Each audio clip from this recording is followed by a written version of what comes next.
Good evening, America. I'm the Big Red One guy, reminding you that together we must break the machine. North Korean troops likely to join Ukraine war, Pentagon says. U.S. Secretary of Defense Lloyd Austin confirmed that he expects North Korean troops that have deployed to Russia to join the war against Ukraine. The step he warned could expand the conflict.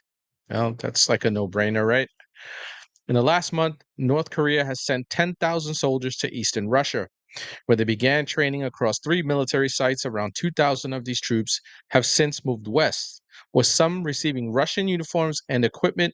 A smaller group has already entered the region of Kursk, where Ukraine forces seized land earlier this fall. There's a good likelihood that these groups will be introduced into combat, Austin said Wednesday, speaking alongside South Korea's defense minister Kim Jong-un, who was visiting Washington. Since publicly confirming last week that North Korea had sent forces into Russia, the Pentagon has warned Pyongyang against joining the nearly 3-year war after decades of chilly relations, including years of Russia trying to limit North Korea's nuclear program. The two countries have warmed to each other following the 2022 invasion of Ukraine. North Korea has helped supply Russia's military with munitions and other military equipment during the war, and their two leaders have held multiple in-person summits. American officials have grown concerned about what Pyongyang is receiving in return. The barter likely includes Russia transferring advanced technology on tactical nuclear weapons, reconnaissance satellites, intercontinental ballistic missiles, and nuclear submarines, said Kim, the South Korean defense minister.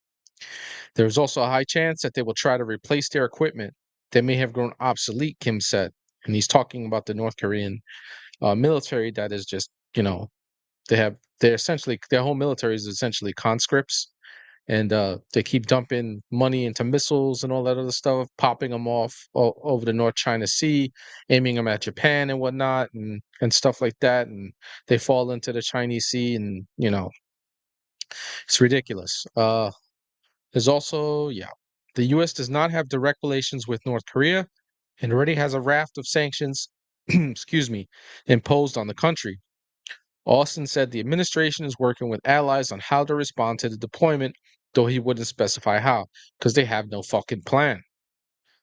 Does have the potential of lengthening the conflict or broadening the conflict if that continues, Austin said, of these troops fighting alongside Russia.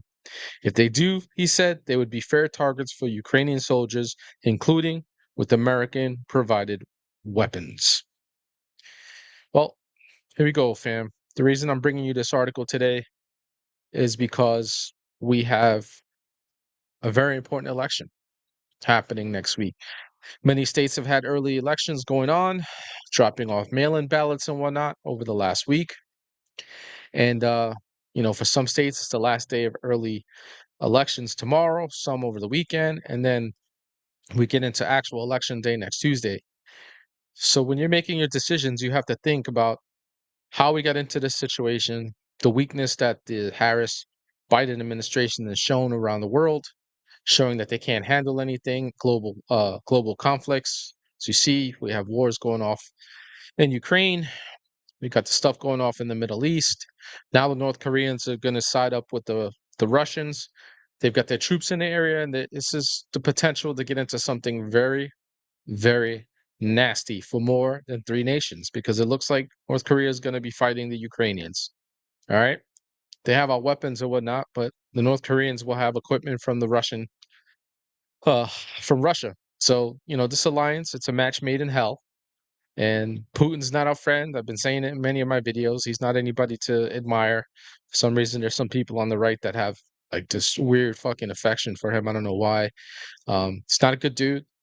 Uh, dude from you know, North Korea. I keep forgetting that fucking dude's name, the little fat Korean dude. Um, this is not good. Not good. This has the potential to blow up into something very well.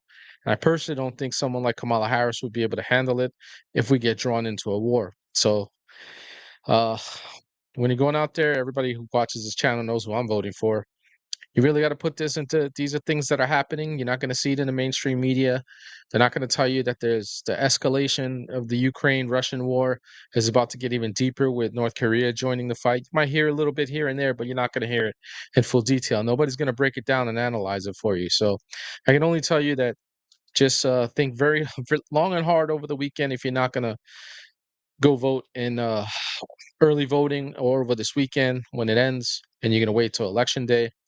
Think long and hard. These are the things that we're facing. One of the things that we're facing is potential World War III, because you know that North Koreans are going to be taking pop shots at the Ukrainians, and you never know which one of those NATO countries. I don't know.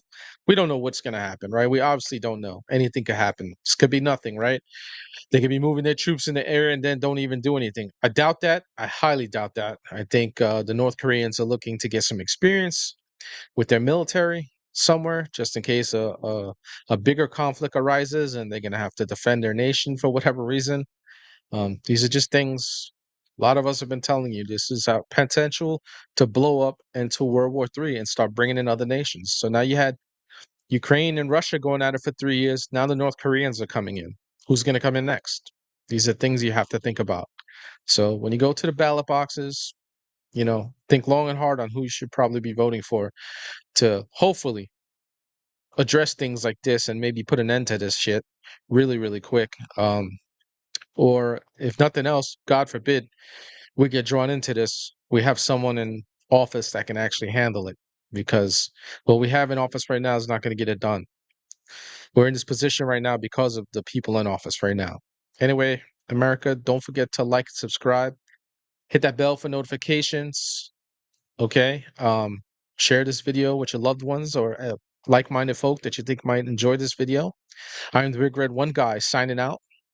God bless you all. God bless America. And I'll see you in the next video, fam.